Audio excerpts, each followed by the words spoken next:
নমস্কার বন্ধুরা, আশা করি তোমরা সবাই ভালো আছো, সুস্থ আছো। আমিও মোটামুটি ভালোই আছি।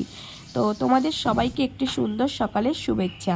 তো দেখো, সকালে রৌদ্র ওঠেনি, এদিকে বৃষ্টিও হচ্ছে না, মেঘলা মেঘলা আকাশ। আমি কিছুক্ষণ বারান্দায় বসে থাকলাম, তারপরে চলে গেলাম রান্নাঘরে। আর এই যে ট্যাংরা মাছগুলো দেখছো, এগুলো বড়মশাই পুকুর থেকে ছিপ দিয়ে ধরেছিল, আমরা তখন ঝাড়খণ্ডে ছিলাম। আর থোরটাকে ভালো করে সিদ্ধ করে জল ঝরাতে দিয়ে দিয়েছি, আর কড়াইতে তেল দিয়ে শুকনো লঙ্কা, পেঁয়াজ আর চিংড়ি মাছগুলো দিয়ে দিলাম। ভালো করে ভাজা হয়ে গেলে সিদ্ধ করা থোরটা দিয়ে লবণ হলুদ দিয়ে দিলাম, আর একটু সর্ষে ফোড়ন দিয়ে দিয়েছিলাম। আর এদিকে মাছগুলোকে লবণ হলুদ মাখিয়ে নিলাম। একটা কড়াই বসিয়ে দিলাম, কড়াইতে তেল দিয়ে দিলাম, তেলটা গরম হয়ে গেছে। এবার মাছগুলোকে ভেজে নেব। আর থোরটাতে একটু মিষ্টিও দিয়েছিলাম। তো আমার থোর হয়ে গেছে, আর এদিকে মাছগুলো ভাজা হয়ে গেছে। আজকে আমি মানকচু দিয়ে ট্যাংরা মাছের ঝোল করব।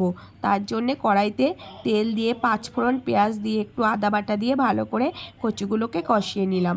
তারপরে জল দিয়ে দিলাম, আর কাঁচা লঙ্কাও চিড়ে দিয়েছি কটা।